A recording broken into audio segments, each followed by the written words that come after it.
Hello, folks. Welcome back. I hope you enjoyed your weekend. And we are now show 8 in our El Alamein series. And if you watched last week's shows, you'll know that one of the recurring themes, John Parshall brought it up, Zita brought it up, Craig brought it up, is that to understand the El Alamein campaign, you've got to look at it in context. Look at it in context of the ground campaign progressing from 41 right the way up to 42 and what happened afterwards in Tunisia, and also bring it into to bear the air power issue and the greater battle of the Mediterranean. Well, Mike Bechtold last week took us through the tactical air power issue and how that was improved and developed prior to El Alamein. Well, today we're looking at the maritime aspects, so not just shipping, but also aviation aspects in the Mediterranean.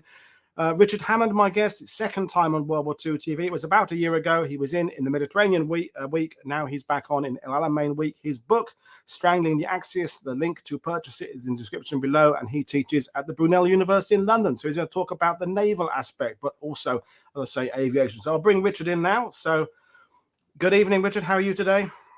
Good, thank you, Woody. How are you? I'm very well. So, I kind of said it in the top of the show there. It's that contextual understanding about everything. And, but as I've been saying to all my guests, it's the kind of at what point in your study, either as professionally or as younger when you were reading World War II, did kind of El Alamein pop up on your radar? Is it from comics? Is it from a serious books, TV shows? It's just a light question to start the evening off. God, well, a long time ago, I suppose. Probably, I used to watch a lot of war films when I was much younger. Watched them as a child, so I suppose that was the first time it appeared in my consciousness. Was probably through the lens of kind of popular films and things. And then, as a student, an undergraduate student, I read into the reality of it sort of a lot more. Found out a lot more about it, different ways to sort of look into this. Beyond the simplistic kind of stuff you get in a film, or say, World at War, the series, much better than a film, but still. And then things like when I was a master's student, a new book came out, which is still one of the leading books on the kind of the British and Commonwealth side of Battles of El Alamein, which was Neil Barr's Pendulum of War. That had a big effect on me at the time, I think, reading that as a master's student. I would then end up going on to actually work as a colleague with Neil, which was kind of novel. Very, very nice endorsement for my book. But things like sort of progressing over time, very simplistic kind of popular ways of viewing it through to looking at it as a student, then a graduate researcher and so on, and seeing it within these broader contexts and different ways of viewing it. And I said that's the thing, isn't it? Is that the other question has been is when do you have to start the introduction to begin talking about El Alamein, and kind of when do you stop? Because we have been focusing, because it is the 80th anniversary of that second battle that some people say is actually the third battle or the first battle, depending on how you define things. But then the naval aspect, the Mediterranean has, it goes back centuries. It's important. So that we'll discuss during the show. So you've come down with a PowerPoint, which we'll put up on screen now, folks. We'll probably do the big, broad questions at the end. So questions for Richard about, maybe naval policy in the Mediterranean, or bigger problems, questions about logistics. Then, if they're more pertinent to the kind of the information Richard's sharing or statistics that are going to be up on the screen, we'll kind of do them as we go along. But I think we'll kind of hand over to Richard to kind of take us through this. But yeah, this is our understanding of the war at sea and how it affected everything else on land. So, well, over to you, Richard. Let's crack on. Oh, thank you. Yeah, and I'd say in terms of when to start looking at things, I mean, I do teach a module here where I look at Britain and the Mediterranean, and I start at the start of the 18th century, basically 1700. I think I mentioned Neil earlier, his book Yanks and Limeys, which is about alliance warfare in the Second World War, starts with, I think, General Braddock. So some people like to go a very long way back. This one, though, I'm not going to go any further back than the 30s. But I thought I'd start with this, some quotes on the slide that, for me, tend to sum up. There are far more than just these three works written on this area, of course, but these sum up some of the main views on whether or not you think what happens at sea really affects what happens in North Africa. Just as a spoiler alert for anyone who doesn't know, I think it's hugely impactful. But to me, the Mediterranean is an integrated theatre. Thank you, James. The Mediterranean Sea North Africa, not only North Africa, but all the islands, littorals, what have you, the air domain, all these things are very, very highly integrated. In fact, like I say in the book, just mentioning somebody beforehand, I can't really remember what I even said in the book half the time. But I think I say in the book, the Mediterranean is the most integrated theatre of the whole of the Second World War. You can argue the Pacific, but it's not got that enclosed nature that the Mediterranean has, or even land-based air power is having a massive effect on large quantities of the theatre. So 3 quotes to start us off. The first one comes from Stephen Roskill's British official history of the war at sea, literally called the war at sea.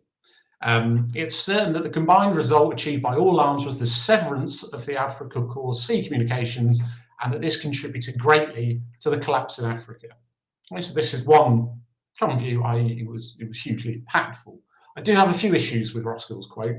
One very small one I'm going to pick out now is this is a direct quote. This is not me saying it's the only the Africa Corps. I hope people are aware. I know that actually in total terms there are more Italians in North Africa than there are Germans, and that the Italian forces fight throughout and often fight highly effectively throughout. I do have some other issues with it I'll get back to though. Alternatively, on the Italian side, the official Italian naval history is a huge series of books called La Marina Italiana nella Seconda Guerra Mondiale. It's literally the Italian Navy in the Second World War. There are 5 volumes that have relevance to what I'm going to talk about today. The first one is literally, it's called Statistical Data. It's just a bit statistical appendix. There are then 4 volumes about the defence of traffic. One I won't really talk about, talks about areas other than North Africa, but 3 volumes on La difesa del traffico con l'Africa settentrionale, so North Africa. This quote from one of those volumes, that material disembarked equaled more or less precisely the quantity of goods of those 3 ports, Tripoli, Benghazi, Tobruk, the 3 largest ports for Libya and Egypt. We ignore Tunisia for now. Could materially absorb during the period in which they were in our hands. This has some problems, which again I will come back to. And then finally, one of the most influential pieces on whether or not there was a link between the war at sea and the war in North Africa is a chapter, one chapter in a broader book called Supply and War, but this one chapter deals with North Africa in 41-42, Maritime, where he says at no time except maybe November, December 1941 does the air and naval struggle in the Mediterranean play a decisive part in events in North Africa. For Van Creveld, the only thing that matters are port capacities, which are not big enough in his view, and the overland supply routes. Okay, so there's been far, far more written on these subject areas, and I've used the secondary literature a lot in the book, much more broadly. But overall, these probably sum up the 3 most common views, I think, about the link between the war at sea, or the air and naval war, and the war on land in North Africa. Some issues I have with them. Stephen Roskill's book, or comment, severance goes too far. Severance implies that the lines are cut. Yeah. Severance implies that almost nothing is getting through, whereas anyone that's looked at this in any depth knows out of what is sent, which does decline over time, out of what is sent, the majority gets through overall. So if you look at the whole period, 1940 to 43, you'll be looking at often more than 80% of supplies overall get through. Okay, so the majority of stuff is getting there. So is that really fair? Sometimes even higher. And if you look at, say, the islands, it's even higher. So that perhaps is going too far. Although, again, there are some issues here, because I mean, in 1940, British Commonwealth forces barely even try and attack the supply lines in North Africa because they don't really have the capability, they don't have the stuff in place, hugely overstretched. France has fallen out of the war, in real trouble, can't do it. So is it fair to sort of bring those in? It's another question about whether it actually has an impact. The problem with the comments by, say, in the Italian official naval history, or by Van Creveld, that it's really about port capacities. They match the capacities of the ports, but the ports can't bring in enough. This is a problem because they tend to be based, these comments about port capacities, on some problematic estimates. Some of them are based on pre-war Italian studies about what the ports can take, and they turn out, because these are guesses about what's going to happen in wartime, estimates on what will happen in wartime, they turn out to be quite a big understatement. Or sometimes the sources come from elsewhere, and sometimes in Van Crevel's case, maybe it's not always fully clear where his daily rates actually quite come from. So maybe there are problems with that. I mean, in my book on the third quote, I disagree overall. Yes, absolutely, it does play a role in November 1941, but there are other times as well, and Alamein is one of them. My biggest issue with all of these things, though, is that they miss out on the wider picture, which is kind of what Paul was saying in his introduction. And the wider picture is that they have a sprawling maritime logistics network across the whole Mediterranean, the Axis powers, and they have to service it. Okay? When we think of shipping in the Mediterranean on the Axis side, I think the most common thing to think of is the link with North Africa. If you see this map here, you've got the lines in blue linking from the main ports of departure, particularly Naples, also places like Brindisi, Bari, to the main ports of Tripoli, some of the Tunisian ports we won't talk about today too much, Tripoli, Benghazi, also smaller ports, and Tobruk as well on the Egyptian side. Or, and this is an important one, going across the coast, so from Tripoli to then take stuff as coastal shipping to the east, to Cyrenaica, the eastern half of Libya. Just as an expansion, I'm going to say I'm taking the British approach here of splitting Libya in two, Tripolitania and Cyrenaica. I know that if any German people are watching this, they will probably say it's actually Tripolitania, Cyrenaica, and Marmarica. I'm not going to get into it. But we think of it in that way. In reality, this should be crisscrossed, this map, with all sorts of different lines. A while ago, I tried to make it, a long time ago, I tried to make a map of this, but it was a mess. So not just the links with North Africa. You are, if you are Italy, or later the Axis powers when Germany gets involved in the theatre as well, you've got to supply Sardinia, Corsica after they occupy it. You have to supply Sicily, you have to supply the small islands like Lampedusa, Pantelleria.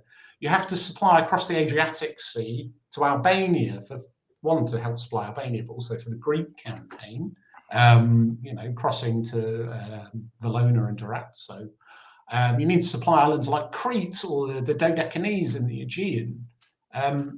You also have trade with neutral powers still. There's still a bit of it during the war. Spain, Vichy France later on. There's tanker traffic coming down from the Black Sea carrying Romanian oil through the Aegean to be used by Italy. So this is insufficient to look at it as just a link with North Africa. It's a sprawling network of things that they need to supply. They need to supply it by sea. Okay, and this is going to become important for my point about the broader context, because the title of this video and part of the title of my book, or part of the focus of my book, is about an anti-shipping campaign. There are two main focuses you can have in an anti-shipping campaign. One is an anti-supply campaign in the direct sense, and this is the common view regarding North Africa. You sink shipping en route to North Africa carrying those supplies, and that denies them to the Axis forces in North Africa. Or even if you don't sink them, maybe you damage or scare them and they turn back, or what have you. Because that's also another thing, delay, damage, all these others, not just the sinkings. And that's one type of anti-shipping campaign. And actually, for most of the time, as I discussed in the book, that's what the British later allies, when the Americans were involved later as well, they tend to focus that way. It's about North Africa a lot of the time. Sometimes, though, they do allude to this other type of anti-shipping campaign, and that's effectively a tonnage war, where it's great if you deny the supplies. So the best thing you can sink is something southbound to North Africa that's loaded with stuff, especially if it's oil.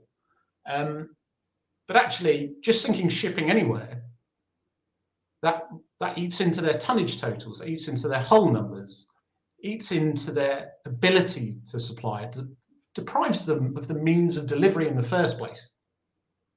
And it means they have to try and deal with it. So not only Are you depriving the means of delivery? You're forcing them to focus on, well, we need to build more of these as opposed to the other things we need. We need to put more focus on defending these things. So it can have that effect. And that means it doesn't matter in this type of anti-shipping campaign where the ship is. It could be in the Aegean, it could be in the Adriatic, it could be in port, it could be in an Italian port, it could be in a port of southern France, it could be in North Africa, it can be anywhere. And actually, my view is that there are times when the anti-supply campaign approach works.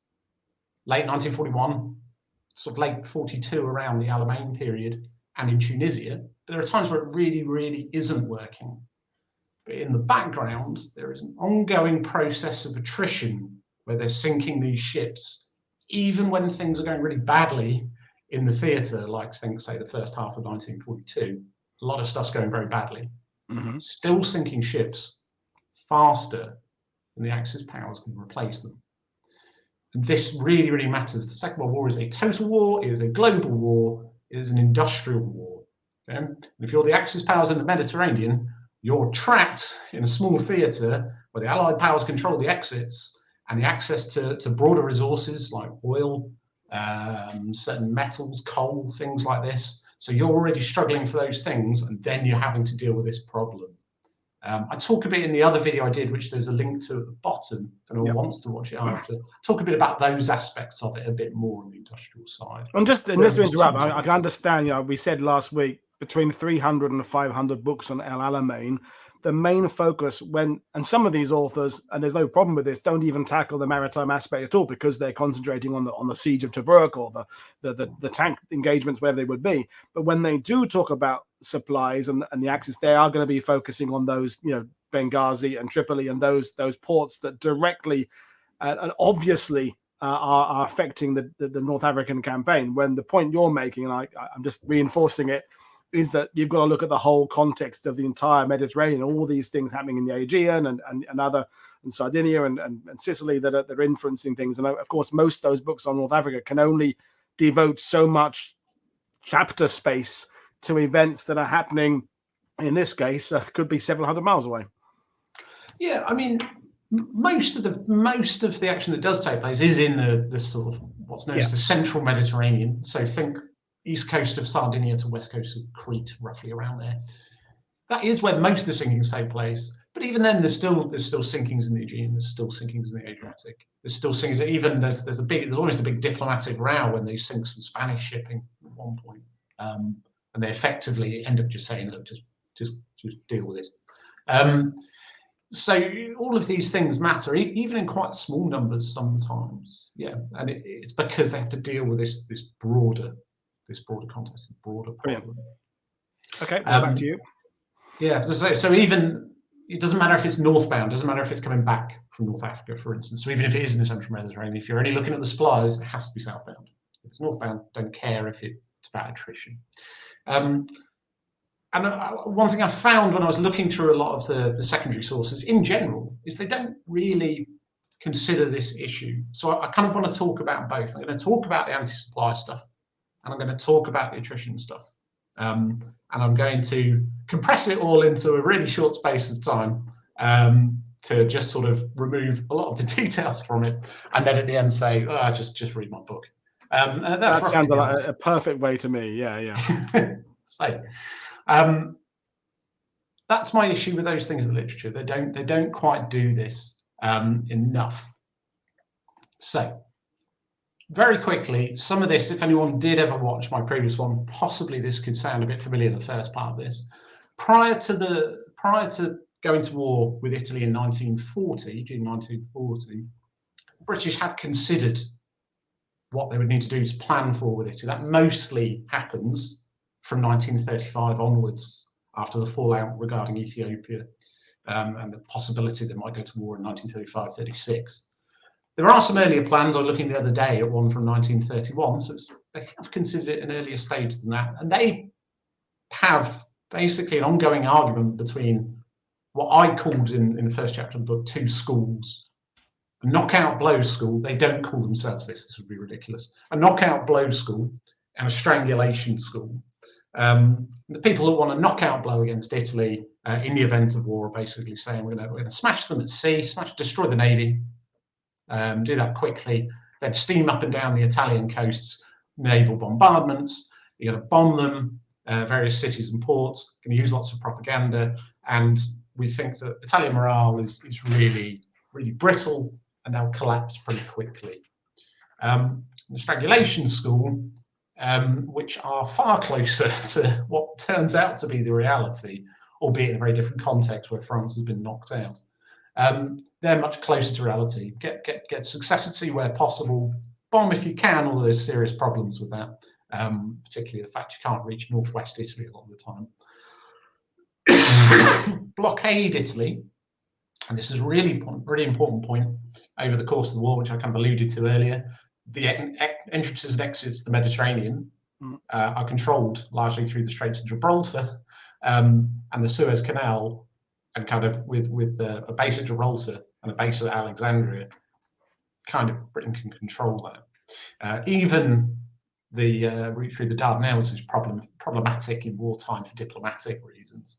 And you do these kind of things, then interdiction of shipping within the Mediterranean, having blockaded the distant blockade, interdict within the Mediterranean, and this is going to be really important. This argument technically never gets decided pre-war. As late as 1939, you might read, for instance, Winston Churchill, as he was then First Lord of the Admiralty, his memorandum on sea power talks in very, very, very positive knockout blow terms about how this would be really easy against Italy. Whereas the reality is people in theatre like Dudley Pound, later Admiral Cunningham, are saying things like, this is ridiculous and I don't understand why these people would believe this. Never quite gets fully solved. And then June 1940, Italy declares war. It's pretty clear that France is not going to be able to stay in the war at this stage. It's quite an opportunistic declaration of war. It's pretty clear then what's going to happen. You're not going to try and knock out blow. On their side, the Italians have lots of offensive kind of plans, but they recognise that the Italian armed forces and their planning staffs recognise they're in a really, really difficult situation for all of these reasons. Blockade, got their own difficulties of industrial weakness, these sorts of things. Again, in the other video, I talk about comparative GDP rates a bit and things like this if you want to see it. So they're going to try and sort of weaken their naval enemies like the Royal Navy through sort of attrition in the edges, through things like special operations and air power and this kind of stuff. And then you're going to try and focus on controlling the central Mediterranean, strike and knock out there if you can. And really, that's largely going to be, along with hopefully victory in North Africa, their contribution to a broader war, what becomes known as the Parallel War in 1940, where they fight parallel but separately to Germany. This is kind of back to these ideas, particularly by Domenico Cavagnari, who's the admiral at the head of the Italian Navy pre-war and up until around Taranto in late 1940. One thing they don't plan for to a great extent, I'll come back to the asterisks here about relatively little planning, is for the defence of traffic, so the defence of all this shipping. When I say they don't plan for it that much, they plan in a broad sense about how it's important. They don't plan for the more minute details about how you're going to organise it. How are you going to sort it out? How are your traffic officers going to be? How are you going to organise your convoys? How are you going to get things to form up? How are you going to work with the Air Force, which is a real problem because there's massive rivalry between the two services. But the hope is if you focus on controlling the central Mediterranean, that will kind of defend the main sea routes themselves. And then hopefully, and this is one of the key points, it's going to be a short war, so you won't need to worry about it too much. The pre-war agreements between Italy and Germany, through things like the Pact of Steel and the discussions around that time, are all about, we're not going to war, we're not going to be ready to go to war until late 1942, maybe early 1943. And of course, the main reason June 1940 happens is there's a big opportunity. It looks like France is going to sign an armistice, which they do, and it looks like the war might well end. And it's quite a logical view at that point in time when you consider how things are. It's not what actually happens. So in terms of how much they have looked at it, the main plan, pre-war plan they have, known as DG10A2 from 1938, is all about do as much as you can to get as much as you can to North Africa before we go to war. Get as much as you can to Libya first, because they expect that they're going to have problems keeping North Africa supplied. So you're going to transport 42,000 men, over 5,500 vehicles, and 12,000 tons of material to Libya before anything happens. That's your plan. And then you're going to establish your expeditionary force, because after war, you're going to need these monthly requirements that are really quite big. Particularly, I draw your attention to 113,000 tons of materiel a month landed in North Africa. According to the Italian Navy's official history's own figures, that only happens sort of 2-3 months in the whole war. They managed to reach that figure or higher. So they recognise it's going to be very, very difficult, particularly as that number is very high, considering what they think the port capacities in North Africa are actually going to be. And what they think they're going to be are quite a bit lower than what they actually turn out to be able to do. So DG10A2 itself talks in numbers of ships. So your departure ports, particularly Naples, the main departure port for the whole war, certainly for North Africa. Other places are important for other places, so like Livorno for Sardinia. But thank you.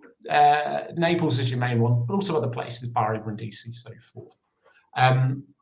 Your arrival ports, Tripoli, Benghazi, Tobruk, they talk in numbers of ships. So overall, you're looking at 24 ships at a time. Any one time can be ready in departure ports. And then across the arrival ports, 9 at Tripoli, 5 at Benghazi, 5 at Tobruk. So these are quite small numbers. They're lower than your departure capacity.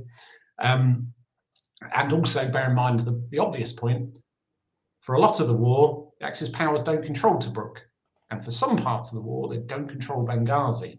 So, and then of course, ultimately they lose Tripoli, but at that point, Libya's over. So they don't necessarily seemingly have too much in the way of capacity there. If you want to talk about tonnages, like how much can they land in terms of tonnages, I should apologise now, there's a lot of stats in this presentation. Van Creveld himself talks about Tripoli can do 45,000 tons a month. Looking at 1,500 a day. Benghazi, he's very confident that can take about 2,700 tons a day, but really with the difficulties of wartime and it's worryingly close to Egypt and easy to bomb, it'd be more like 700-800 tons. So we're looking at monthly capacity, if we say 30 days a month, somewhere in the region of maybe 81,000 tons for Benghazi at the maximum, or 21 to 24,000. So without Tobruk, we're looking at sort of 66,000 to 126,000. Giorgio Giorgerini, who is a very, very important Italian naval historian, has done a lot of really, really good work. I'll stress this as much as I can in terms of the war in the Mediterranean, all in Italian, I should say. But in his chapter in the seminal series L'Italia in Guerra, in volume 2, his estimates work out, well, combined they can do about 4,000 tons a day on a good day, but really it's maybe only about 2/3 to 3/4 of that most of the time because of the rigours of war. And therefore he's looking at 78,000 to 120,000 tons a month. The thing is, we know these are exceeded if you believe the figures in Italian official naval history because they're higher. Volume 1, Dati Statistici, I mentioned earlier, has the total deliveries by month broken down in all sorts of ways. So you can see it, this is how much fuel, this is how much munitions, etc. And then totals, in total terms, June 1941, so don't have Tobruk, even without Tobruk, more than 125,000 tons. April 1942, still don't have Tobruk, more than 150,000 tons. So it would seem that the reason why Van Creveld and people like Giorgerini are arguing that it's so constricting and that really nothing else matters because it's about port capacity is because they artificially have lowered the port capacity based on some estimates that are not very accurate. In reality, it would appear that a lot more is delivered. So this is my main issue with that port capacities argument. Another argument, and I'll come back to this a bit, is it is absolutely true to say that the overland distances are problematic. They are a real problem. As we were chatting about briefly before, the kind of rubber band effect, it seems like things get worse the further away you get from the port. And then as you come back, things are better. That is true. The overland thing shouldn't be taken out of context of an integrated theatre for several reasons. One is that some people, particularly people like Brad Gladman, have talked a lot. It's a very good book on air-land integration to be read alongside people like Bechtold and Rob Ehlers, who Bechtold also mentions in his presentation.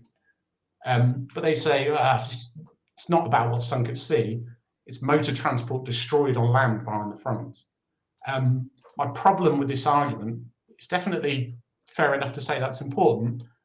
I would encourage people to think about how that motor transport got to North Africa. It comes by sea. Every truck, every car, every Jeep, what have you, every tyre, every carburettor, every spare part, everything comes by sea. They have no other way of doing it other than air power, which they don't have many transport aircraft. Later, they do promise to do a lot with aircraft, they don't manage it. Okay, so you can't separate out losses of motor transport from losses at sea because they're the same thing. One informs the other. Okay. Yep. So, in terms of as they get towards the war, they start to think a bit more about, do we need to do a lot more to defend this traffic? They don't get things sorted prior to the war. And in fact, particularly in 1940, the process for supplying North Africa in particular is really ad hoc on the Italian side. They still get something like 98% of it through in 1940. There are a few efforts to attack it, and some of the efforts that do take place, like the use of submarines, go horribly badly. Some of the worst submarine losses in the Royal Navy's history are in 1940 in the Mediterranean. But they gradually change how much they're thinking about it and start to take it more seriously. So, for instance, and I've got some little pictures I've cut out from the original Italian documents if anyone's interested at the top right, but Naval Directive 1 from the version, because go through several different versions. 26th of September 1938, they have what they call the General Operating Concepts. Doesn't mention defence of traffic to Libya. Then perhaps the most important pre-war element of the plan, because it's just before they go to war, late May 1940, they come up with Ipotesi Alpha 1, plan or hypothesis Alpha 1, and this ranks what their tasks are, what the Navy's tasks are in the event of war. If you want to see all 10, if I remember rightly, I think in the old video I did with the links, so you can go to see them there. The most important thing is that tasks 9 and 10 refer to traffic defence. Task 9 is defence of shipping to Libya, and task 10 is defence of shipping elsewhere. So they've put it right near the bottom, and these are evidently in the order of priority because a month into the war, suddenly they reissue the plan, and traffic defence to Libya has gone from 9th to 1st. In fact, you can see it there on the bottom sort of little clip. General concepts of action on our part in the Mediterranean, straight away the need to protect traffic with Libya. So suddenly it's gone up to 1st. Alongside this, they've got a lot of other problems. They have this serious industrial weakness, so they know that they already know they're going to struggle if they do lose large quantity of things, going to struggle to replace them. This comes up in all of the pre-war planning documents. It comes up in sort of high-level discussions, all these sorts of things. And of course, one of the most famous shortages Italy has is oil. And this is really going to hurt the Navy because they need it the most. The Navy, I should point this out, is the most prepared, the best prepared of the three services, to the point that the Air Force is asking the Navy for some of their fuel stockpiles pre-war. The Navy says no.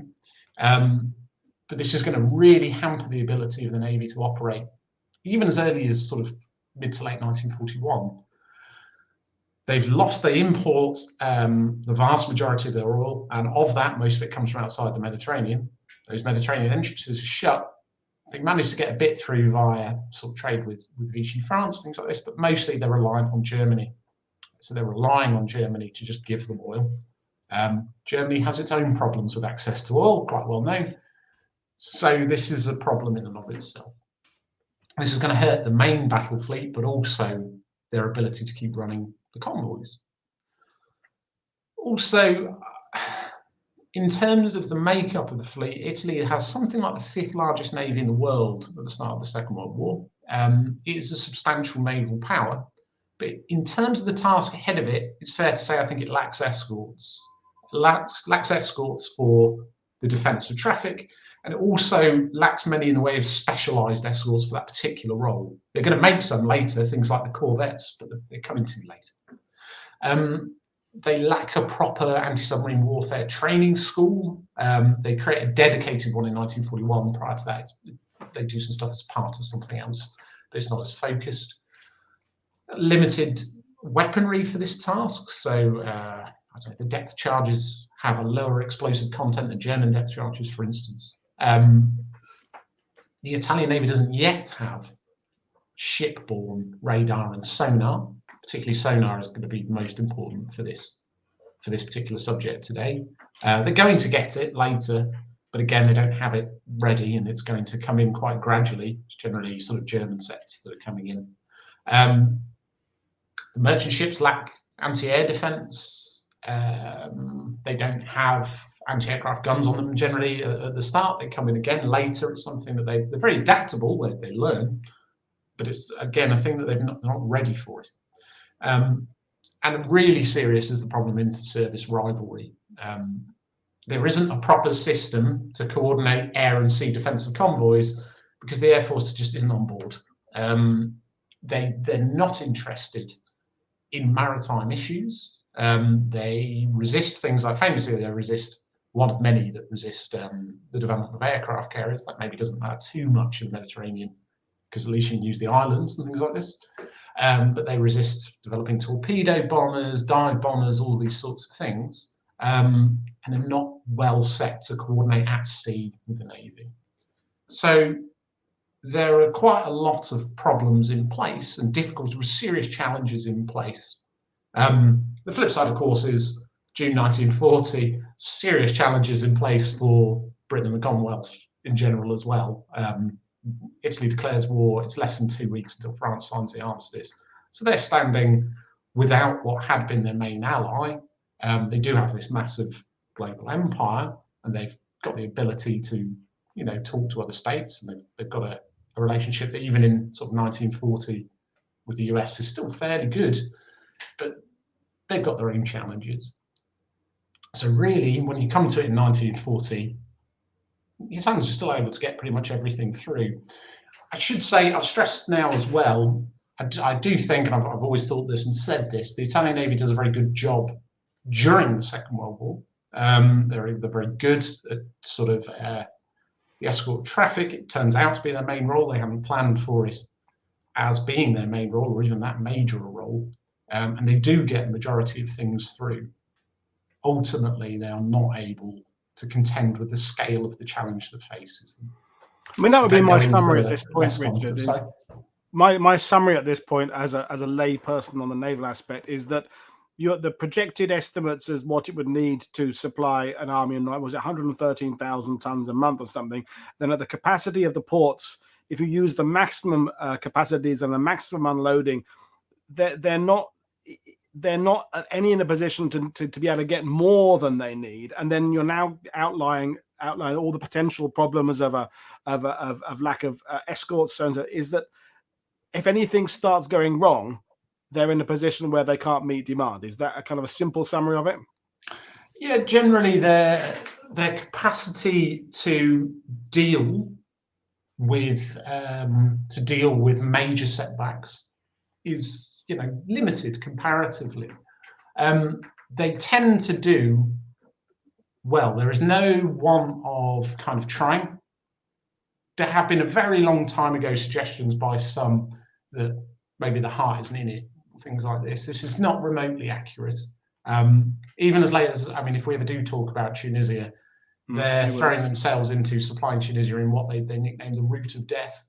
Very, very high casualty rates. They're always willing to do it. They do cause lots of problems for their opponents. In terms of the traffic, they get most things through.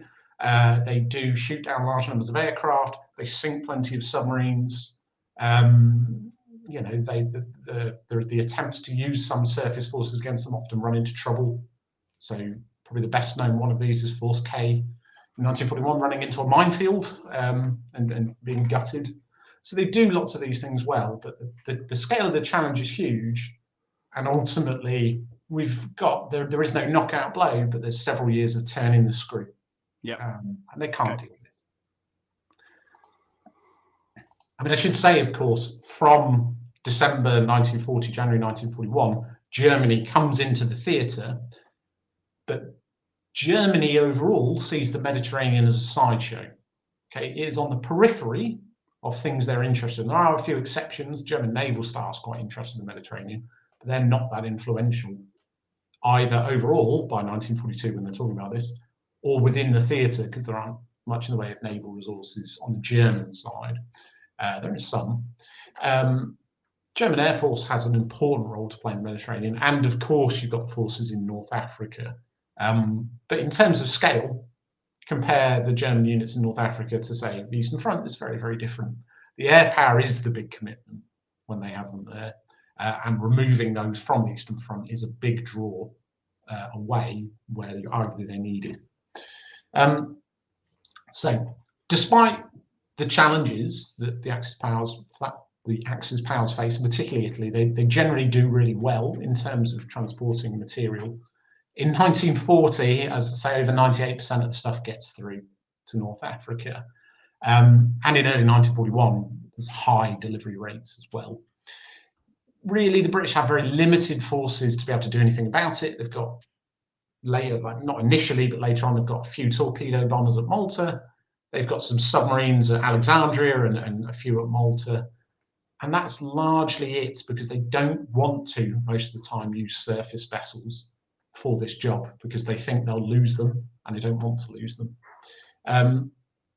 The submarines do very, very badly. They're older quality submarines. They're too big. They're quite noisy. And large numbers of them are sunk by Italian escorts, despite the fact that they don't have sonar, despite the fact that they don't have all that great anti-submarine warfare training or weaponry. One thing they do appear to have, I found some evidence of this, which I mentioned in the book, but I try to be clear about how patchy that evidence is, and I'm sure there's more to say about it, is they have made some intelligence breakthroughs that help them find the submarines. There's a complaint near the end of 1940 from Admiral Cunningham basically saying, we're going to have no submarines left soon. I send a few off to sit off a port and they never come back. It's extremely effective kind of anti-submarine warfare, surprisingly for something they haven't prepared for all that well. From mid-1941 onwards, though, we see much more concerted efforts against shipping. Start to see better quality equipment in, better submarines that are quieter, smaller, more efficient, more modern. You see better quality aircraft, but also more of them. So more Fleet Air Arm aircraft, which are pretty old style machines, but the crews tend to be quite good at what they do. And you start to see more Royal Air Force aircraft come in, and a greater kind of priority focus as well. They will get better equipment. So in late 1940, to September 1941, off the top of my head, the first ASV equipped aircraft arrive at Malta. In fact, it's a bit earlier for the Fleet Air Arm ones, and then September 1941 for the Wellingtons. But so radar equipped aircraft. So you're able to find ships at night, which is really useful, particularly Fleet Air Arm. You don't want to be hunting in the daytime if you're in a swordfish. You want to be hunting at night. So they're better quality equipment. And also one thing that's really interested me so much, I wrote a spin-off article about this, because I find the idea of kind of inter-theatre learning really interesting. What do you learn from elsewhere? They start to pass ideas back and forth with RAF Coastal Command. They also pass some later to the Indian Ocean, but they don't get anything back from there because they're not well equipped. They pass some ideas back and forth. Hugh Lloyd, who becomes the Air Vice Marshal Malta in 1941, he turns up with specific instructions to take a technique he's developed for low-level bombing, that's developed under his command, and bring it to Malta and use it there for sort of Blenheim bombers there. And initially, it does start to increase the number of sinkings. Very, very dangerous, though. They start to take heavy losses and they ditch it. But the ideas go back and forth, and actually, ideas they develop in the Mediterranean are the sort of the kernel of what becomes the strike wings for RAF Coastal Command, where they have aircraft for strike purposes, escorted by what they call flak suppression aircraft. So there's lots of different ideas going back and forth. It's quite interesting. They bring civilians in as well to kind of act as operational researchers for it. People like John Kendrew, who's best known for being a Nobel Prize for Physics winner in the 60s. Really interesting set of papers held at the Bodleian where he talks about this. They also do things like bring in surface forces to Malta in particular, initially in April when they sink one convoy, but then they've got to go away to deal with Crete, and then famously Force K in November. And improvements in intelligence as well. March 1941, they break a key Italian cipher so they can read a lot from the C-38 machines. They also increase the sort of level of human intelligence on the go, more agents in different places, more networks to hear back from, and more aircraft for aerial reconnaissance. And all these kind of things come together. They also get better at processing signals intelligence as well. They're very slow at first. These things come together and they become better at operating their arms together, different arms, aircraft, submarines, sometimes surface vessels, don't use them as much, and intelligence all together. So they become better at it. I go into all of a lot of the tactical minutiae in the book if you're interested. Yeah, it is fair to say, absolutely, Axis countermeasures do improve as well. From 1941, German radar and sonar sets start to be installed on Italian ships, and then they initially have German crews to sort of operate them in a demonstrative manner, and then the Italians take over once they've learned them. And those are going to be important, particularly for finding submarines. Anti-aircraft arming of merchant ships happened in 1941. Someone took exception to something I said in the book about it's a German-led process that the Italians follow. The Germans do it first, and the Italians, according to the Italian official naval history, do follow it. To the point that I've even just put a quick clip of the from the book there, where it says in Italian, but already the Germans had been trying this system of using soldiers from the army to man 20mm anti-aircraft guns and put them on merchant ships, and it seemed to be going well, so we did the same thing. There are also some interesting sort of cross-fertilization things here as well between Italians and Germans. Most of the time, at the sort of strategic and operational levels, Italo-German cooperation is not very good. But in two ways, it sometimes is good. One is things are good. One is equipment sharing, and one is they often coordinate tactically quite well in North Africa, for instance. But one thing that's quite interesting is you have, say, a serious lack of anti-aircraft guns that Italy has access to the point that actually they try and I think they do, off the top of my head, strike a deal with Germany to trade torpedoes that the Germans need for anti-aircraft guns for ships that the Navy needs, the Italian Navy needs.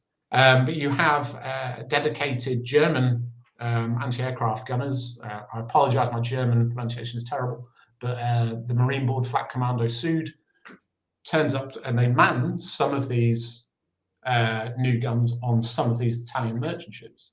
Similarly, you get some Italians serving on some German ships, particularly in the Black Sea, but elsewhere. And you also get some very light Italian AA guns going on German U-boats when they arrive in the theatre. So there is good coordination in some ways. As you get to the second half, as you get to the end of 1941, though, there are some big successes.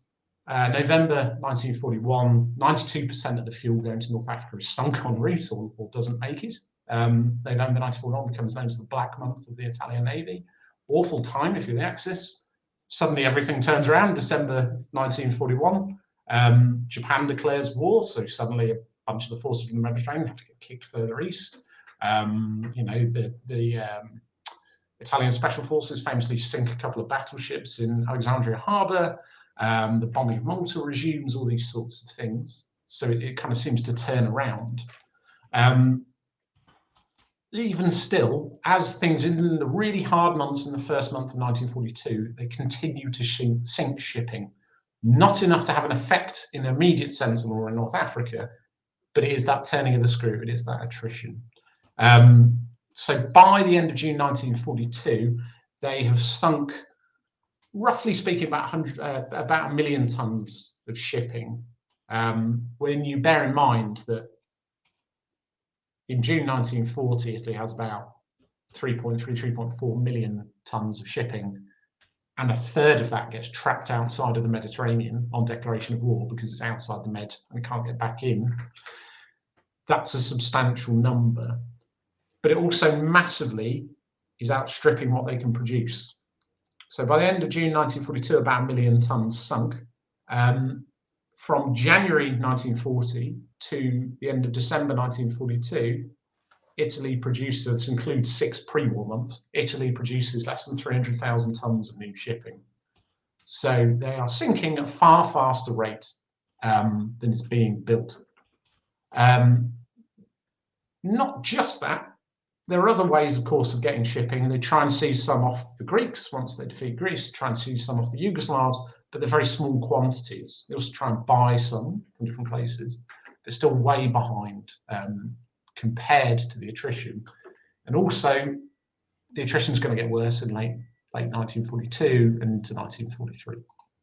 So we should really talk about Alamein because I believe that's the main focus. So just a quick thing to say, this is a translation of, but one of the tables, some aspects of it, sort of one of the tables in this statistical appendix volume from the official history. You can get far more different things broken down than just these, but it gives you an idea. So I've included motor transport just because some people say it's only the stuff destroyed on land that matters. It gets there by sea, right? And a lot of the time they're losing a quarter, a third, half of what is sent in terms of motor transport, whether that's vehicles, whether that's tires, whether that's parts, what have you. In fact, sometimes if you look at, say, intelligence intercepts, you might see a really angry, quick signal going out saying such and such has been sunk, and that was carrying an urgently needed quantity of tires. It might sound pedestrian, but tires are really important, and these things really matter in terms of logistics. Yeah, and just on a motor transport note, the use of tires for any unit, whether it's the LRDG or just Royal Army Service Corps, tires were being ripped through at a far greater rate in North Africa than they were in other theaters because of the constant change in terrain and the fact that there's hot sand, then rock, then this. So tires become a bugbear for both sides. Yeah, it's a huge issue because you go through even more, as you say, even more spares, even more parts, all these kind of things in the desert. But also the need for motor transport is so big, and some of it's being lost at sea or not coming across because they need to send other things of greater importance.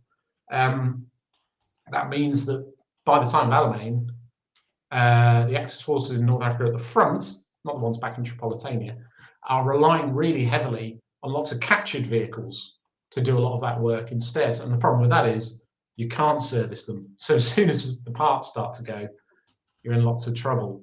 One of the reasons why they managed to survive supply-wise, in these days in sort of mid to late 1942, is the big captures, right? After the battles of Gazala and after taking Tobruk, they capture a lot of material. They can use a lot of that, but once the trucks start to break down, they don't have a lot of spares for them, so that's a real problem. And the fuel losses are a serious issue as well, both for the overland stuff, but particularly for the fighting forces at the front. We're looking at nearly half of that doesn't arrive in August. over half in October. So if you think about El Alamein, that month, less than half of the fuel being sent is arriving. Substantial, nearly half again in November. So these are substantial quantities not even making it to North Africa. And these numbers don't include those which do make it, because they're then counted as making it, but are then sent on coastal shipping across, if it's sent to Tripoli, across to Benghazi or across to Tobruk or Mersa Matruh or Bardia or what have you. Any losses there are additional to what shows up in here. So these losses are really problematic in terms of their supplies. And the other thing I'll say is, it goes without saying, something sent by sea closer to the front is worth more than something that's sent a long way away. And one thing I go into the book is where the biggest losses happen is on those eastern routes. So the forward ports, it's the anti-shipping campaign is really cutting into supplies going there. And so a lot of this stuff that does get through is going to the wrong place, because it's, mostly speaking, at this point in time, a bit safer. Most of the time, it's actually the western routes are the more dangerous ones, but because of sort of things like successful suppression of Malta, the eastern routes are more dangerous at this time. On the subject of distance, roughly speaking, we're looking at about 1,300 miles in September from Tripoli to the front, whereas it's only a more palatable 800 from Benghazi, less than half that from Tobruk. So you can see how much is worth. Something going to Tobruk is worth more than double something going to Benghazi, and something going to Benghazi that is then worth about 1.5 times as much as something going to Tripoli. So these things seriously matter. So yes, overland routes matter, but also it's because the stuff going to the forward ports is being sunk or deterred more often. So the Allied approach from April 1942 is we're going to focus on these forward ports, concentrate interdiction efforts on those Cyrenaican ports, and forget a bit more about Tripoli for now. They do still sink things on that route, but it's less important. And we see a spike in sinkings both around those ports, but also on the coastal route in particular. There's also sometimes an identifiable, what I call a deterrent effect, i.e. the sinkings are high on those routes, and it's possible to identify when a ship is planning to sail sometimes, but doesn't, because they know it's too dangerous and there are not enough escorts available. This quote, for instance, from Ugo Cavallero, who's in a position that's roughly translates as chief of the general staff on the Italian side. It's actually a slightly weird position. But this quote here, the routes for Tripoli are considered, for at least in the moment, to be precluded. Those for the ports of Cyrenaica, much more dangerous. These are serious problems. Similarly, Erwin Rommel in late July, supply in advance for an offensive, what will probably become Alam Halfa, however, depends on seaborne supply to Tobruk and increased seaborne supply to Mersa Matruh, which you can see is much closer to Alamein, just on the map here at the top. So really emphasising we need to get things to those forward ports. Or again, this quote here, the supply situation is tense owing to continual and partially successful attacks by enemy naval and air forces on supply to Tobruk and Matruh. Quick relief is hardly possible owing to the distance from supply bases at Tripoli and Benghazi. Formation of supply bases in the area of operations is not yet met with success owing to shipping losses. So we really need to do more to take more to those front ports rather than rely on things further away. But you're getting these overall losses. So for instance, in the run up to Alam Halfa, losing nearly half of your fuel before it even arrives is a problem, but also because much of it is happening on the route to those forward ports, those Cyrenaican ports. So kind of cover Alam Halfa and then Alamein, or however we want to call them, 6 days race and second Alamein or third Alamein or whatever we're calling them, all together. But the efforts are really, really substantially big now. So for instance, in a period of just over a month, 30th of August to 4th of October, 700 aircraft raid Tobruk. These are big numbers, especially when you consider what's gone before in terms of the war in the Mediterranean Middle East. 700 raid the port at the same time, over the same period, there are more than 300 attacks on shipping directly at sea. This is just aircraft. This is not anything else, any other method. About 85% of the attacks directly at sea are on the eastern sea routes as well. They're not on the western ones to Tripoli. That will change after the final, we'll call it, Battle of Alamein, when suddenly they switch back west because, of course, of the withdrawal. Aircraft alone sink probably a good 85,000 tons of shipping over these few months. They take a lot of losses doing it, but they manage it. And also large numbers of submarines, over 30 submarines active in this period. Peak at, I think, 35 in this period, any one time, with some big successes in terms of individual ships. I think the largest one they sink in this period is probably the Giulio Giordani off the top of my head, but also quantities. So on the coastal route, for instance, they sink a lot of very small things, don't even torpedo them, surface and attack them with the gun. Might be very, very small ships, but they're crucial for taking those supplies through closer to the front line. These have really, really serious effects on the kind of fighting capabilities of the Axis forces. So a quote from the Panzer Army Africa's Quartermaster's War Diary: troops are screaming for fuel. They only have, they measure fuel in consumption units. So one consumption unit does 100 kilometers. Screaming for fuel. In the week leading up to the 3rd of September, so at the time of Alam Halfa, at the front, they've got, they've tried to send 2,610 tons, 5.5 consumption units. That doesn't make it. What does make it is less than half of that. So less than half of that total. It's 2,300. So they try and send a total of more than 10, but only 4 are getting through in terms of consumption units. Ultimately, these kind of problems and the lack of stuff getting to the forward ports is a key reason. It's not the only reason. Key reason why Rommel chooses to abandon the attack at Alam Halfa. I should say other things important. Well, really, probably shouldn't have attempted the offensive in the first place, probably. Also, the nature of the defence he comes up against, well organised, better. If you read people like Jonathan Fennell, there's better morale in place now, arguably leadership's better, all these sorts of things. Supply, though, is really a crucial factor amongst them. It's important, and he cites it as being important, as well as lots of other Italian and German sources cite it as being really important throughout this period. The losses, particularly in terms of fuel-carrying merchant ships and tankers, are substantial, to the point that they're often obsessing over the arrival of individual tankers. So a couple of them, the Pizarrica or whatever, the Proserpina must arrive. You'll see this signal being sent out. This one tanker must arrive, and then you look at the dates, and it's being sent 2 days before it's sunk just off the coast near Tobruk. So these kind of individual losses are being seen as big because the margins for them to operate on are so small. They don't have much fat in the system. You do a lot of damage by sinking a small number of things. Although Alam Halfa is abandoned, of course, Rommel is trying to build up for a new offensive, which of course never happens. What happens is a British and Commonwealth offensive or Allied offensive. I should say, just because I know you've had Jonathan Partial talk on about the American perspective, American air power is becoming quite important in the theatre at this point in time. In terms of the anti-shipping campaign, new longer-range American bombers are going to be really useful for bombing places like Benghazi. So that is an important kind of aspect coming in as well. But Rommel's got these supply aims, sort of say, build me up this much stuff by the end of October, and I should be okay.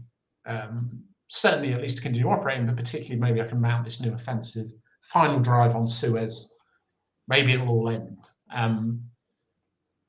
Quite big requirements that he's putting out: 19,000 tons of fuel, or 32 consumption units, 32,000 tons of ammunition. But as I say, a lot of it doesn't arrive in August. They do better in September. Over half of the stuff that is sent in October doesn't arrive. And then you've got the losses on the coastal route. So in reality, you're hoping for 32 consumption units. On the 20th of October, Panzer Army Africa has got 3. Because either it's not making it across the sea, or it's gone to Tripoli and hasn't made it across land, or it has, but you've burnt up a bunch of stuff on the way. So those losses are serious, and the ammunition losses as well. 45% of the ammunition sent in October doesn't make it. So as the order comes down, you have to exercise the utmost economy in usage, which is not ideal when you're about to face a major offensive from a force that massively outnumbers you in late October. There are also niche losses within this in the sense of attrition. So the overall tanker fleet is really, really getting worn down on the Axis side. I saw a stat the other day. There's a new book out about economic warfare. It's called The Economic Weapon by Nicholas Mulder. There's an extraordinary stat in it in which he says that by sort of the early 40s, between them, Britain and America control 95% of the tanker tonnage in the world. And you bear in mind in this time, they haven't been able to bring anything in from outside of the Mediterranean. Some stuff has been caught outside, and they can't build things very fast. It's a huge problem for them within the theatre. They're starting to run out of tankers even to send the stuff in the first place. By late October, out of serviceable, i.e. currently operating tankers, only one of them, the Anchorer, is they would call a very large tanker. It can take more than 1,000 cubic meters at a time. A lot of the time, they're much smaller vessels, like the Abruzzi. It's sort of 700 tons, a very small vessel. They can't take a lot at one time. Hence this comment about individual tankers. So if the tanker, which is the Proserpina in this case, is due to arrive on the 26th, fails to arrive, there'll be a serious crisis. The Italian fuel situation is already very precarious. It's sunk on the 26th. So these individual losses are huge within that as well. And this supply shortage is going to undermine Axis efficiency in North Africa during Lightfoot and Supercharge. And then during the withdrawal, although they manage, of course, to withdraw. Arguably, this is a separate point for debate, whether it's due to some slow moving on the British Commonwealth Allied side. Because even then, in the latter stages, by 8th of November, only a single issue of ammunition available in the Tobruk zone store, so in the reserves, half an issue in Benghazi and one around Tripoli, much further west. So in terms of what they have, they've got what they've got on them. There's not much ammunition to fall back on elsewhere. An issue is 250 small caliber rounds, 150 medium, 100 large. Very, very small quantities in reserve at this point in time. So you're running out of fuel, you're running out of ammunition, it's not coming across. And also, just briefly, we should remind ourselves that in July, August, Rommel loses a lot of his intelligence advantage because Bonnefeller's transmissions have ended. There's some code issues that have helped. Ultra's come, so he's got logistical issues. On the one hand, he's also lost a lot of his eyes of the battlefield as well. So it's a sort of combination of multiple factors hitting him in that summer of 42 that are ultimately leading to his inevitable, well, maybe not inevitable, but forthcoming downfall. Yeah, I mean, as I sort of go into in the book, there's all these different factors together, of which supply is an important one, but I don't try and divorce it completely from those. Yeah. I do think the bigger issue is ultimately the attrition thing. That helps. That's basically the key reason why the Axis position in the Mediterranean collapses entirely. But yeah, absolutely intelligence on that side. There's an interesting intelligence kind of war going on regarding the war at sea. So they are able, on the Allied side, to use particularly signals intelligence, other forms of intelligence as well, to try and target tankers and fuel-carrying merchant ships, because they identify fuel as the main thing. And they are able to do that. There are some issues. You might have a good idea of when a ship is due to leave, but it might not leave at that time, or it might, take a different route, might have to turn back, and you can't always tell that. Signals intelligence doesn't give you all of that. You have to make it up with air reconnaissance and these sorts of things. There is actually quite a lot of use of human intelligence on these sides as well. In fact, there's an Admiralty commendation for a human intelligence unit that's based in Greece, which I was quite surprised to find. But thank you to Christina Goulter for letting me know about that. The other thing is, of course, we shouldn't see it as a one-way intelligence war. You've talked about Bonnefeller's, but also regarding the war at sea, The Italians, the SIS, the Italian Navy's intelligence organisation, manages to break some low-level codes of both the Royal Navy and the RAF, and they're able to do things like deliberately try and evasively route convoys. They send them a signal that's known as a PAPA, and that's to tell them, you might be in danger here, take a different route, essentially. And there's at least some evidence that that's successful some of the time. So both sides are trying to do things with some degree of success, but it's the Axis side that can't deal with it overall. These losses, they can't manage them. So this brings me to the broader argument of attrition. I'd argue, and I can say, I could talk about this for far longer, about the effects in North Africa, and indeed, if you wish, you can read my book about my views. But I do think this also leads into the bigger issue of attrition. I talk about this a bit in the other video that I did, but some of the most interesting things I found when I was doing the research for this piece, for this book, were a couple of sets of sources, some Italian material and some German material. So the German material was translated. My German is, I can read a very limited amount of German. My Italian's, I can read the Italian sources. But particularly relating to these two individuals at the top. So on the left, that's Karl Kaufmann. He is, so far as he is known, probably best known as a Gauleiter, but he was the German Reichskommissar for shipping, overseas shipping, from 1942 when the position was created. And he takes part in these conferences where they just discuss the shipping issues. And that, along with some of his other correspondence, has all been translated and is available in an obscure box at Imperial War Museum, Duxford, or at least it was. I think they're moving the material now.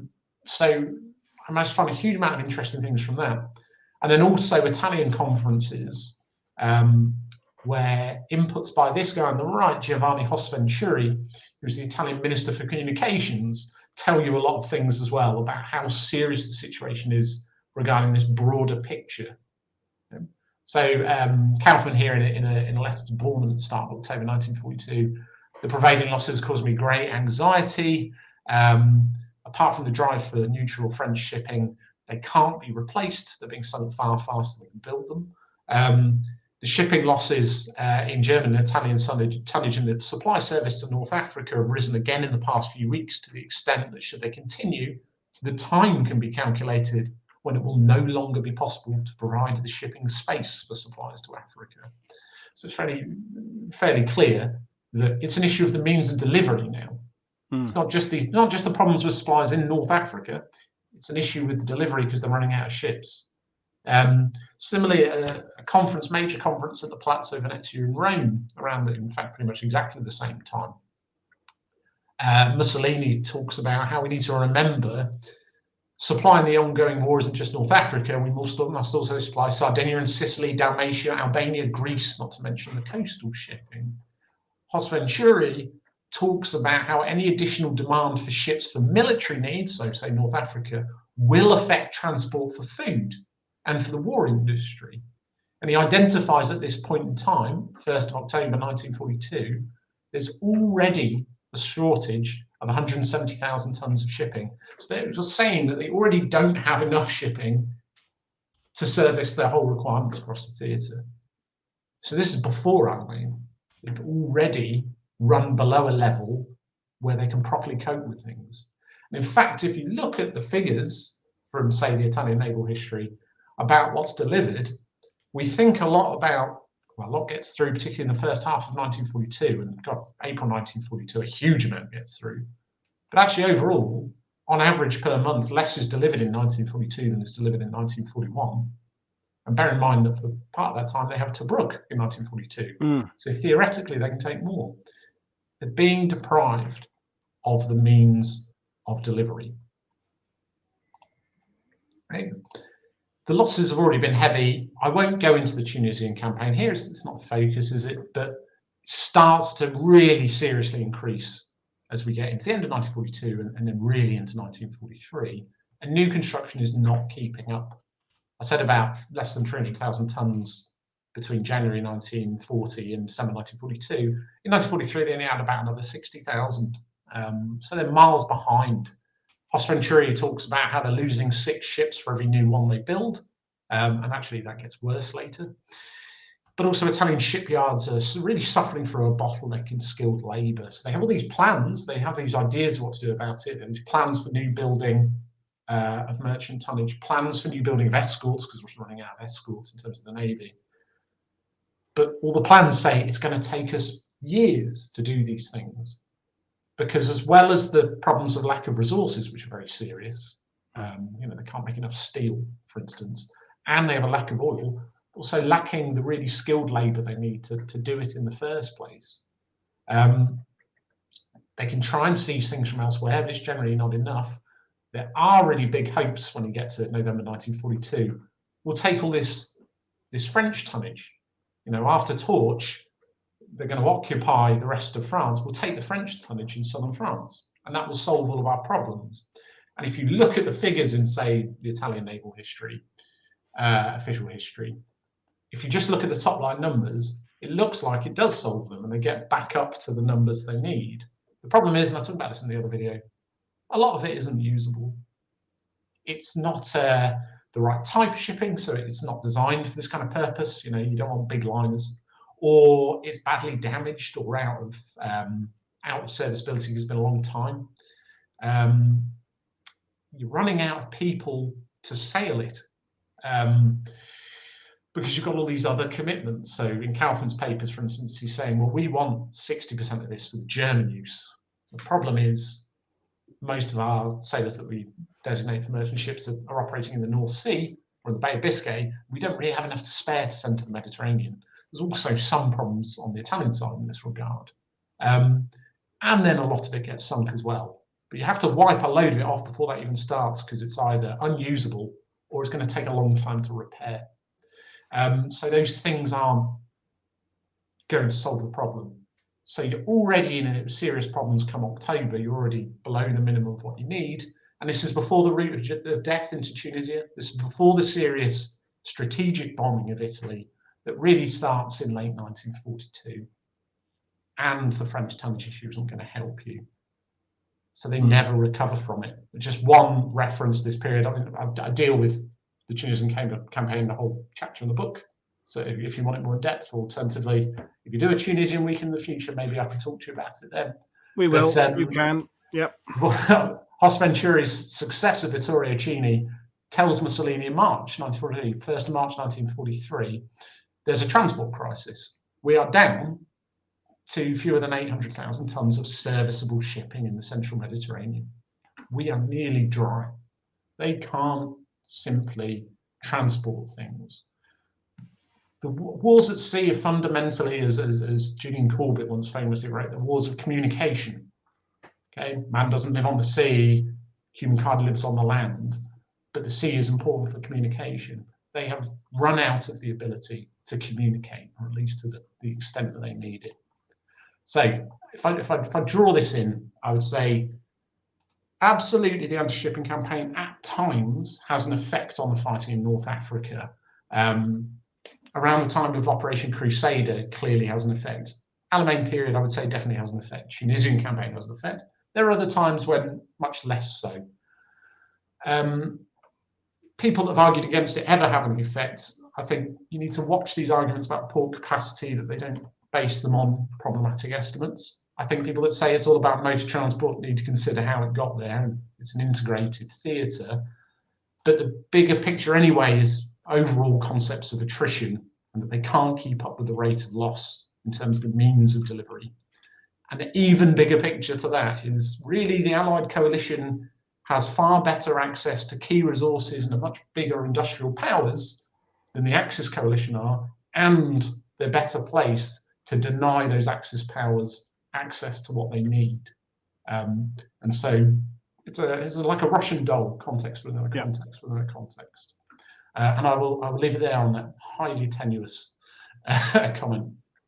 Well, it's been extraordinary, but we've got lots of questions, so we'll bump straight into questions, and they go back to some of the things from earlier on, obviously. But and I won't be able to answer them all, folks. Again, I'm thanking you for the sheer amount of involvement there on the sidebar. But if we answer every question, we'll be here in hours' time. But I'll pick out a few ones. So the first one is Do you think the capture of Tobruk and its supply depots intact caused Rommel to ignore supply and logistics issues since he felt he had enough supplies captured to capture Egypt? I mean, it certainly seems to come across that way in a lot of the secondary literature. I would say, as I try and be clear, I think I mentioned this earlier. The German sources I use are generally translated ones. The Italian ones I use are original. So I would say I haven't looked into that particular issue in extreme depth. My impression from it is from reading the literature that looks at this. So Martin Kitchen or Germany in the Second World War, the official history series, or these sorts of works, Wolf Heckman, whatever. And I'd say I think they tend to make a convincing case that Rommel is someone who ignores the chain of command. I think that's fair enough. Yep. And someone who doesn't really think about logistics in the proper way. He is a great tactical commander that is maybe operationally a little bit iffy. And therefore, when he performs well, it's because he's tactically brilliant. But it's because he can get away on the logistics side. So to me, yeah, that's been something that's broadly come up, is that, simplifying it, when things are going well for Rommel, it masks over or papers over the cracks of his grasp of the operational level, and when things are going worse for him, it exposes those problems. And you could argue that the opposite is true for Montgomery. Not that we're going into the kind of the ground war engagement there, but I think that's come up. But great question from Marks and Sparks. Does the Royal Navy submarine arm get enough credit in World War II for its work in interdiction of enemy shipping versus the Royal Navy Surface Fleet and RAF Coastal Command? So we'll focus on the Mediterranean as the subject of that question. Well, I'd focus on it also because it's the one place they're used in a dedicated offensive role regularly. They do a few things in sort of home waters. There aren't that many targets for them, and there are all sorts of other problems. They do a bit east of Suez, but it's quite late on and quite limited. But yeah, I mean, they're hugely important in the Mediterranean. I do. It does. People, I think, focus when they talk about this. Always talk about the surface forces that are sometimes brought together, particularly Force K. It is brought together for a short time in late 1941 before it comes to grief, and then is finally last of it is evacuated in early 1942, and then again in Tunisia. And there is also Force Q during Tunisia and some others. It's fundamentally a campaign, the anti-shipping campaign of submarines and aircraft. That's how it's run, and they roughly, in total terms, sink a fairly equal amount over the whole period. So they are very, very successful there. I would hope it's getting more credit. I would argue that I gave them some credit in the book. Yep, you did. Not the first. I think it comes up in the Mediterranean Middle East official history series. It definitely comes up in there. Or Douglas Austin's fantastic book on Malta, Malta and British strategic policy, definitely talks about the role of submarines a lot.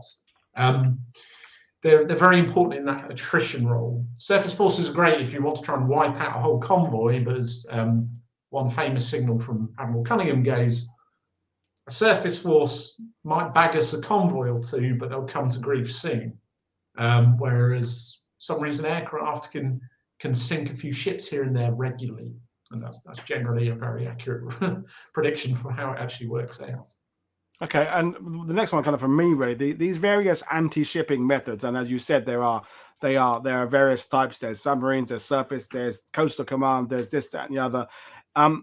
Which do you think, for the El Alamein period, which we looked at the data there, that August-September period was critical for Rommel or the African Corps and the Italian forces not receiving the supplies they needed. During that particular period, which of the elements of the maritime war was working the best, do you think? Right. Well, I said I sometimes found it difficult to remember what was in my own book. In tonnage terms, in kind of September to November, in tonnage terms, probably marginally submarines. Right. Okay. But it being fairly close. There's two different ways to measure it, right? You can measure it in total number of vessels sunk, or you can measure it in tonnage sunk. Not all vessels are equal. I should say, even then, a higher tonnage doesn't necessarily mean a more useful vessel. Yeah, And all sorts of other things matter, where it's sunk and what it was doing, and all these sorts of things. But yeah, I'd say marginally in that period, submarines in that late 42 period. And then that will switch a bit later to air power, particularly when bombing of Italian ports takes place a lot more in 43. Well, that's kind of setting us up well for a future show when we move into Tunisia, which of course will bring the Italian campaign into things as well, because as we move into the mid part of 1943, everything moves in that direction. So we can pick up the story there. I mean, I don't think you've talked about Rommel. Montgomery doesn't really come into the favor of things here, but in the grand picture, and I know what your answer is going to be, is that there's a failure, I think, for a lot of historians to not connect all these aspects, the maritime aspect, the air aspect, the intelligence aspect, the ground aspect, because El Alamein at its core, we started off these 2 weeks, is that kind of bagpipes through minefields, tanks nipping across sand dunes. But there is this much wider, much more complicated, much more nuanced, greater campaign. So I'm assuming your answer is yes, we need to look at all of it more to understand that very simplistic kind of bayonets through the minefield aspect. I guess that's what you're thinking? Yeah, I mean, I don't want to come across as though I'm criticising loads of historians. There are a couple of specific arguments I disagree with.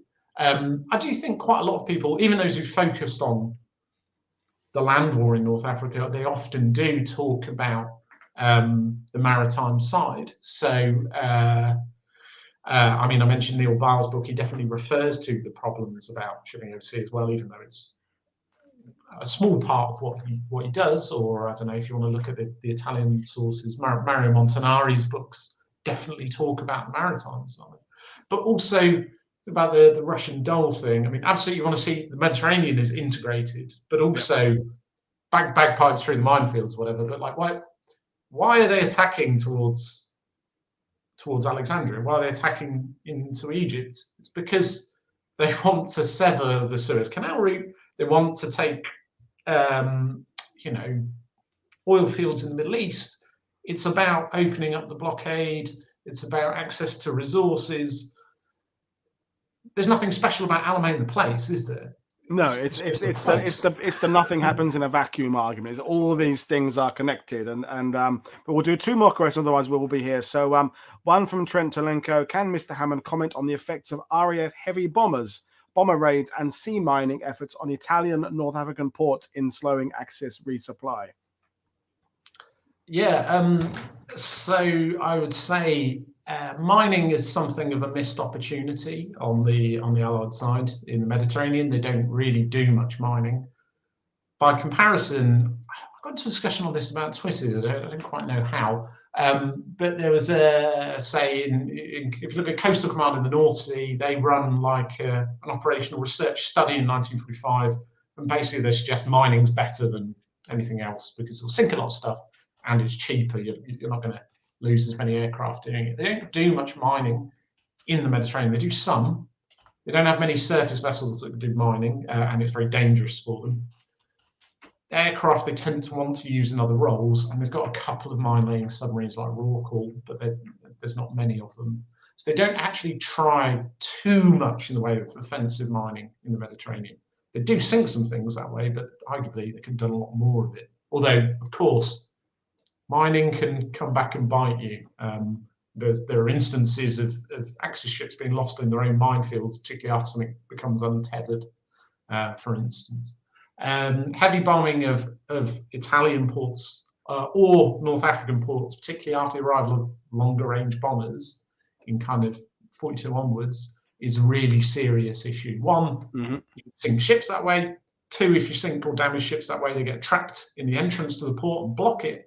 And three, you damage the port facilities or kill or scare away the people that work there. So they have multifaceted effects. Brilliant. And then the last one is, Gary mentioned this a couple of times in the sidebar.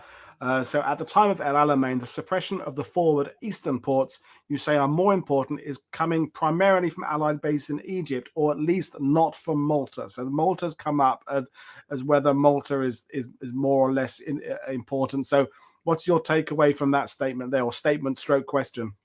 Yeah, thanks, Gary. Actually, this is something I meant to say right at the start. Is one thing to remember is it's not all about Malta. Malta is a very, very important part of the picture, but you also have there's some stuff that operates from Gibraltar, but particularly from Egypt or times the Middle East when it has to withdraw, and then later from Algeria during the Tunisian campaigns. There's lots of bases of attack that way.